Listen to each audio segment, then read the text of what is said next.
رمضان کے مہینے میں اللہ تعالیٰ کے فضل و کرم سے تمام مسلمانوں کے اندر اور بالخصوص پاکستان کے مسلمانوں میں راہ خدا میں خرچ کرنے کا جذبہ بیدار ہوتا ہے. لیکن جس طرح خرچ کرنے کا شوق ہونا اور خرچ کرنا یہ ایک بہت بڑی نیکی ہے، اسی طریقے سے اس کے آداب کو جاننا اور سیکھنا بھی ضروری ہے. جس طرح ہم نماز پڑھتے ہیں تو سیکھ کر نماز پڑھتے ہیں، حج اور عمرے کے لیے جاتے ہیں تو سیکھ کر جاتے ہیں، اسی طریقے سے انفاق فی سبیل اللہ یہ بھی ایک نیک عمل ہے، اس کو بھی سیکھنے کی ضرورت ہے، اس کے بھی آداب ہیں، اس کا بھی طریقہ ہے. سب سے پہلی بات تو زکوٰۃ کے بارے میں کہ زکوٰۃ کے معاملے میں بہت احتیاط برتیں. ایک تو یہ کہ زکوٰۃ پوری نکلنی چاہیے، اس میں کوئی کمی بیشی نہیں ہونی چاہیے، اور اس کا طریقہ یہی ہے کہ زکوٰۃ کے مسائل باقاعدہ سیکھیں اور اس بات کا پورا اہتمام کریں کہ آپ کے ذمے میں جتنی زکوٰۃ واجب الادا ہے اس میں کسی قسم کی کوئی کمی نہ ہو. ایک حدیث میں آتا ہے کہ جس مال کے اندر زکوٰۃ کا مال مخلوط ہو جاتا ہے اس میں بے برکتی آ جاتی ہے. اس کا ایک مطلب یہ بھی ہے کہ آپ کے ذمے میں جو زکوٰۃ واجب الادا تھی وہ آپ نے ادا نہیں کی، اور اپنا مال، حالانکہ وہ فقیروں کا تھا، وہ اللہ کا تھا، وہ آپ استعمال کرتے رہے ہیں، تو یہ بے برکتی کا باعث ہے. زکوٰۃ کے بارے میں ایک بات یہ ذہن میں رکھنی چاہیے کہ خاندان کے ہر بالغ فرد کی زکوٰۃ الگ الگ ہے. شریعت کی نظر میں ہر ایک کی ملکیت جس طرح الگ الگ ہے، اسی طرح زکوٰۃ بھی الگ الگ ہے. مثلا خاندان کا جو مرد سربراہ ہے اس نے زکوٰۃ ادا کر دی، لیکن اس کی بیوی پر بھی زکوٰۃ واجب ہے. بعض اوقات ادھر دھیان ہی نہیں جاتا کہ اس کی بھی زکوٰۃ دینی ہے. امام ابو حنیفہ رحمہ اللہ کے نزدیک عورتوں کے جو زیورات ہوتے ہیں، جو سونے اور چاندی کے علاوہ ہیں، ان میں تو زکوٰۃ نہیں ہے، لیکن جو سونے اور چاندی کے زیورات ہیں ان میں زکوٰۃ واجب الادا ہوتی ہے. زکوٰۃ کے بارے میں سب سے جو اہم معاملہ ہے وہ زکوٰۃ کے مصارف کا ہے. ایک تو مسئلے کے اعتبار سے زکوٰۃ کے مصارف کی تفصیل ہے، وہ تو ظاہر ہے کہ لمبی بات ہے، لیکن جو چیز ذہن میں رکھنے کی ہے وہ یہ ہے کہ زکوٰۃ خرچ کرنے میں بھی بہت احتیاط کا ثبوت ہے. اگر آپ اپنے ہاتھ سے خرچ کر رہے ہیں، اور بہت اچھی بات ہے کہ آپ اپنے ہاتھ سے خرچ کر رہے ہیں، تو اپنے ارد گرد کے لوگوں کو ترجیح دیں. یہ دیکھیں کہ میرے محلے میں کوئی زکوٰۃ کا مستحق تو نہیں. آپ کے گھر میں کام کرنے والی یا کام کرنے والا یا آپ کا ملازم وہ غریب ہے، تو جو اس کو آپ باقاعدہ اجرت دیتے ہیں اس سے ہٹ کر آپ اسے اپنی زکوٰۃ میں سے بھی کچھ دیں. اسی طرح آپ کے رشتہ داروں میں اگر کوئی شخص زکوٰۃ کا مستحق ہے تو اسے بھی اپنی زکوٰۃ کے اندر ضرور یاد رکھیں. رسول اللہ صلی اللہ علیہ وسلم نے ارشاد فرمایا کہ ایسی صورت میں دوہرا ثواب ملتا ہے. ایک زکوٰۃ کی ادائیگی کا ثواب ملے گا، اور دوسرے صلہ رحمی کا، یعنی آپ نے ایک رشتہ دار کا خیال رکھا، اس کا ثواب ملے گا. زکوٰۃ کے بارے میں اور عام جو ہم خرچ کرتے ہیں اس میں ایک بات اور بڑی اہم ہے.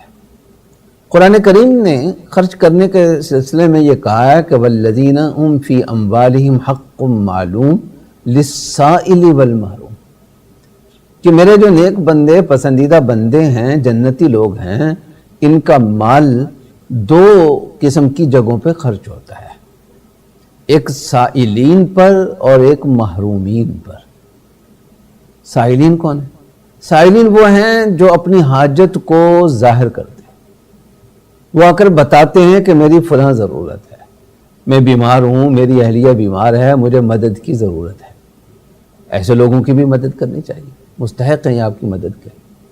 لیکن ایک طبقہ سفید طبقہ، پوش طبقہ ہوتا ہے، وہ بعض اوقات آپ کی مدد کا مستحق ہوتا ہے، لیکن مانگنا تو دور کی بات ہے، وہ اس کا اظہار بھی نہیں کرتے. یہ محرومین ہے. ایسے سفید پوش لوگ اگر آپ کے حلقہ احباب میں موجود ہوں، آپ کے جاننے والوں میں موجود ہوں، آپ کے اعزاء و اقربا میں موجود ہوں، تو تو ان کا خاص طور پر خیال رکھیں. ہوتا عام طور پر یہی ہے کہ میرے آفس میں جو مجھ سے مانگنے کے لیے آئے گا، مجھے چونکہ لجاجت کرنا اچھا لگتا ہے، اپنی چاپلوسی کرنا اچھا لگتا ہے، اس لیے جو مجھے مانگے گا اسے تو میں دوں گا. اور جس نے اظہار بھی نہیں کرنا بلکہ میرے سامنے جو ہے وہ اس نے اپنے آپ کو اس طریقے سے ظاہر کرنا ہے جیسا کہ وہ میری طرح ہی کھاتا پیتا ہے، لیکن مجھے پتا ہے کہ اندر سے اس کے حالات کیا ہیں، اس کو دیتے ہوئے مجھے مزہ نہیں آتا. لیکن یاد رکھیں کہ ایسے لوگوں کو بھی دینا چاہیے، ان کا خاص طور پر خیال رکھنا چاہیے. کچھ لوگ ایسے بھی ہوتے ہیں جو بہت اچھے حالات میں نہیں ہوتے، لیکن ٹیکنیکلی وہ زکوٰۃ کے مصرف بھی نہیں بن رہے ہوتے.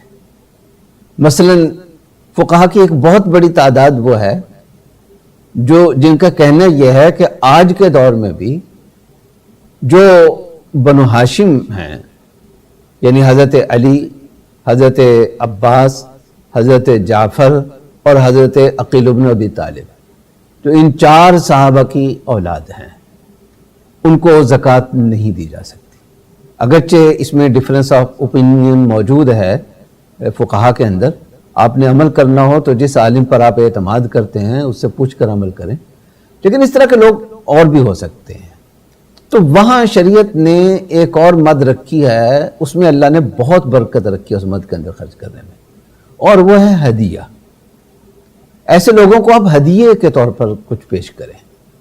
مثلا کوئی بنو ہاشم میں سے ہے، اس کو کوئی زکوٰۃ نہیں دیتا، یا آپ بھی یہ سمجھتے ہیں کہ اس کو زکوٰۃ نہیں لگتی، یا کوئی اور ایسا شخص آپ کے ارد گرد ہے جو اچھا معزز باوقار ہے لیکن حالات مالی اس کے اتنے اچھے نہیں ہیں، تو صرف صدقہ خیرات یا صرف زکوٰۃ یہی نہیں ہے، بلکہ ایک بہت بڑی مد جو راہ خدا میں خرچ کرنے کی ہے وہ ہدیہ ہے.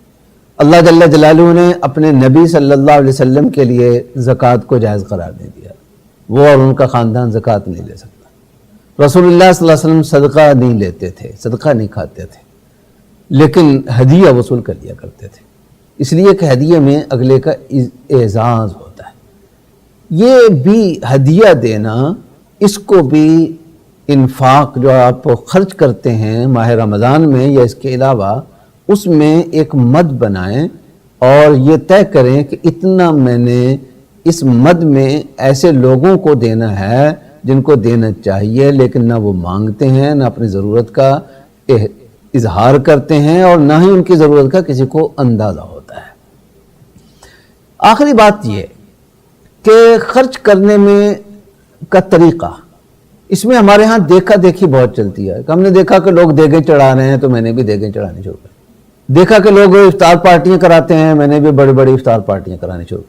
دیکھا کہ لوگ دسترخوان لگا رہے ہیں، فری دسترخوان لگا رہے ہیں، چاہے اس کے ذریعے سے لوگ بے روزگاری کے عادی بن رہے ہوں، چاہے وہ نشہ کرنے والوں کی اس سے حوصلہ افزائی ہو رہی ہو، لیکن میں نے بھی اسی طرح سے دسترخوان لگا دیا.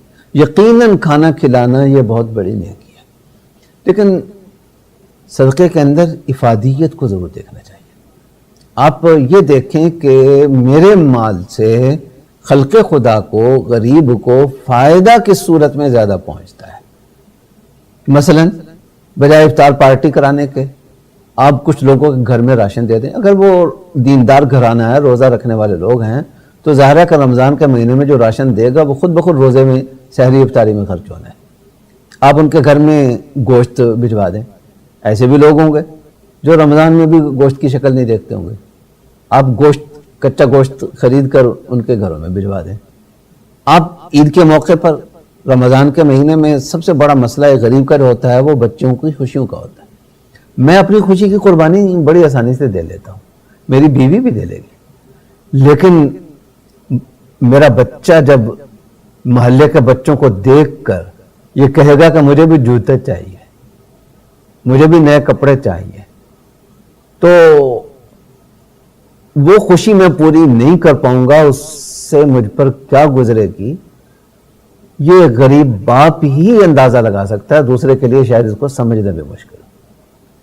تو ہم دیکھی میں جو خرچ کرتے ہیں اس کی بجائے یہ چیزیں سمجھنے کی کوشش کریں آپ رمضان کے آخری عشرے میں اس مد میں غریبوں کو دیں کہ ان کے بچوں کی عید ہو جائے، وہ اپنے بچوں کی خوشیاں جیسے کیسے ہے، چاہے تھوڑے پیسوں سے ہو، ہلکا جوتا ہو، لیکن جوتا تو لے کر دے سکے اپنے بچوں کو، اپنے بچوں کو کھلونا لے کر دے سکے.